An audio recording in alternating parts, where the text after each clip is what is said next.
প্রাচীন ভারতের ইতিহাসে মুদ্রার গুরুত্ব। এখানে এই ভিডিওর মাধ্যমে যে প্রশ্নগুলি আমি সমাধান করব সেটা হচ্ছে কোন মুদ্রা কবে পাওয়া গেছে, প্রথম স্বর্ণ মুদ্রাকে প্রবর্তন কে করেছেন, রৌপ্য মুদ্রার প্রবর্তন কে করেছেন, কোন মুদ্রা থেকে কোন বংশের রাজবংশের ইতিহাস সম্পর্কে জানা যায়, কোন রাজার ইতিহাস সম্পর্কে জানতে কোন মুদ্রার সবচেয়ে বেশি গুরুত্ব রয়েছে, বিভিন্ন ধরনের প্রশ্ন। তাহলে এই প্রশ্নগুলির উত্তর জানতে গেলে ভিডিওর শেষ অবধি থাকতে হবে। নমস্কার, আমি সবার কানু স্যার। আজকে একটা নতুন ভিডিও নিয়ে আসলাম, সেটা হচ্ছে মুদ্রা। মুদ্রা থেকে আমরা কি জানতে পারি?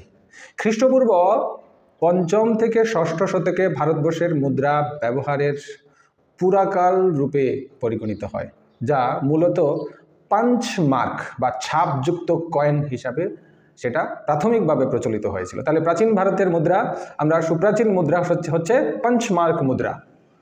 মুদ্রার অনুকরণ প্রাচীন ভারতীয় সভ্যতার মূল্যবান দলিল, যেটাকে বলা হয় শিলমোহর। শাসকের নাম ও প্রতিকৃতি সম্বলিত মুদ্রা প্রথম চালু হয় ব্যাকট্রীয় গ্রিক মিলিন্দ বা মিনান্দারের সময়। তাহলে এখানে আরেকটা কোয়েশ্চেনের আনসার পেলাম আমরা। মুদ্রার পঠন পাঠন ইংরেজিতে মুদ্রার পঠন পাঠনকে কি বলা হয়? নিউমিনিসমেটিক। ভারতের প্রাচীনতম মুদ্রারূপে অভিহিত করা হয় 1924 খ্রিস্টাব্দে তক্ষশিলায় বীরমাউন্ডে প্রাপ্ত ছাপযুক্ত মুদ্রাসমূহ। সেই বীরমাউন্ডে যে প্রাপ্ত যে মুদ্রাগুলি ছিল সেগুলি ছিল ছাপযুক্ত মুদ্রা, অর্থাৎ পাঞ্চ মার্ক মুদ্রা। ভারতের প্রথম সার্থক স্বর্ণ মুদ্রা চালু করেছিলেন কুষাণরা। ভীম কদফিসেস বা দ্বিতীয় কদফিসেস আর কুজল কদফিসেস ছিলেন প্রথম কুষাণ শাসক। তবে ইন্দো গ্রিক রাজারাও প্রথম সোনার মুদ্রা ভারতবর্ষে চালু করেন।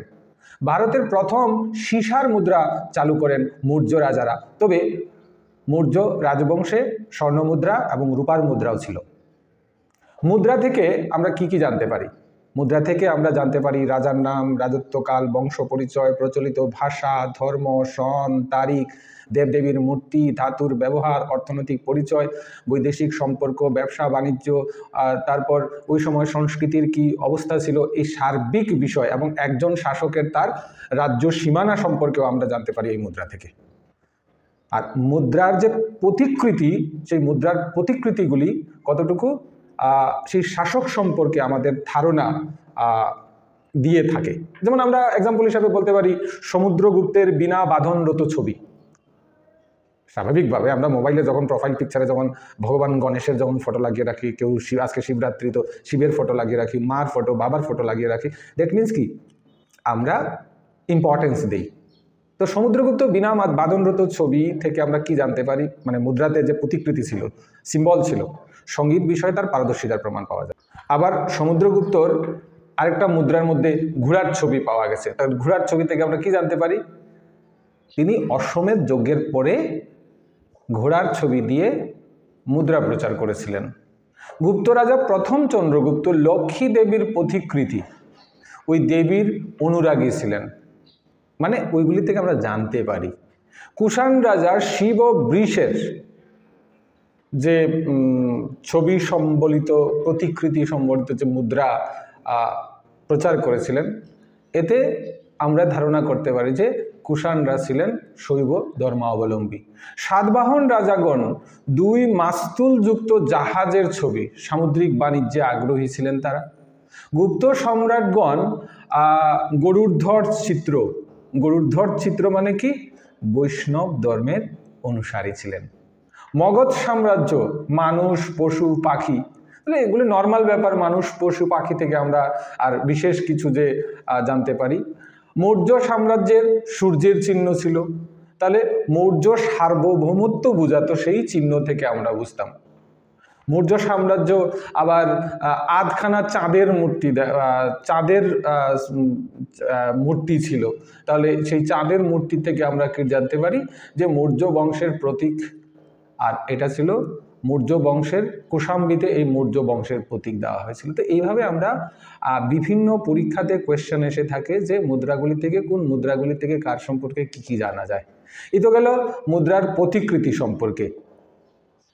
এবার বলবো প্রাচীন মুদ্রার ডেসক্রিপশন, অর্থাৎ কোন সময়ে কোন কোন নামাঙ্কিত মুদ্রা এবং কোন কোন ধাতুর মুদ্রা কোন যুগে হয়েছিল। তাহলে আর দীর্ঘায়িত না করে শুরু করছি। নিষ্ক, নিষ্ক একটা মুদ্রা যেটা ঋগ্বৈদিক যুগ এবং পরবর্তী বৈদিক যুগে ছিল, সেটা স্বর্ণখণ্ডতে ছিল। মনা ঋগ্বৈদিক যুগের স্বর্ণখণ্ড দিয়ে তৈরি একটা মুদ্রার নাম ছিল মনা।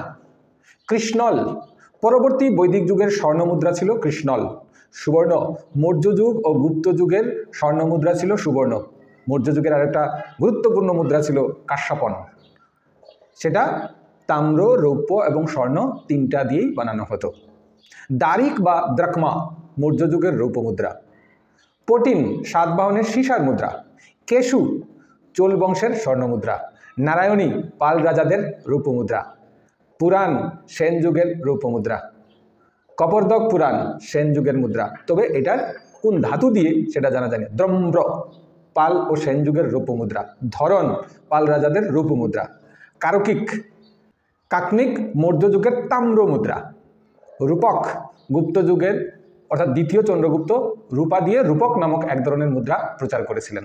তারপরে হচ্ছে শতমান, শতমান পরবর্তী বৈদিক যুগের স্বর্ণ মুদ্রা। আর দিনার গুপ্ত যুগের স্বর্ণ মুদ্রা। ভারতের ব্যাক্ট্রিয় শাসকগণ গ্রিস দেশের ড্রাই স্ট্রাইকিং পদ্ধতি অনুযায়ী ছাঁচে পিটিয়ে মুদ্রা নির্মাণ পদ্ধতির প্রচলন করেন, যেটা ওই পাঞ্চ মার্কের যেটা বললাম ছাঁচে। ভারতবর্ষে সর্বপ্রথম পাঞ্চ মার্ক মুদ্রা দক্ষিণ ভারতে আবিষ্কৃত হয়েছে। খুব ইম্পর্টেন্ট, দক্ষিণ ভারতে সর্বপ্রথম পাঞ্চ মার্ক মুদ্রা আবিষ্কৃত হয়েছে। ভারতীয় কুষাণদের প্রস্তুত করা যেসব মুদ্রা পাওয়া গেছে তার মধ্যে কুজল কদফিসের প্রচলিত তাম্র মুদ্রাই সবচেয়ে প্রাচীন, আর ভীম কদফিসেস তারপর স্বর্ণ মুদ্রার প্রচলন করেছিলেন। ডিমেট্রিস ভারতে চৌকো তামার মুদ্রার প্রবর্তন করেন। কৃষ্ণল ছিল ওজনের একক, যা ওজন ছিল একরতি। শতমান ছিল এক ধরনের সোনার বাঁট। 100 কৃষ্ণলে একটি শতমান হতো। অর্থশাস্ত্র থেকে জানা যায় যে সরকারি টাকশালে প্রস্তুত রৌপ্য মুদ্রা পণ এবং তাম্র মাসল নামে পরিচিত ছিল। পশ্চিম ভারতের রৌপ্য মুদ্রা কাশ্যপন নামে পরিচিত হতো। মনা ছিল প্রাচীন বেবিলনের মুদ্রা। মৌর্য যুগে উত্তর পশ্চিম দারিক বা দ্রাকমা নামে পারসিক ও গ্রিক মুদ্রা ব্যবহৃত হতো। আশা করি এই ভিডিওটা থেকে সবাই উপকৃত হবে। যদি সবাই উপকৃত হয়ে থাকো তাহলে একটা লাইক দেবে, একটা কমেন্ট করবে, আর সাবস্ক্রাইব করে বেল আইকনটা চেপে পাশে থাকবে।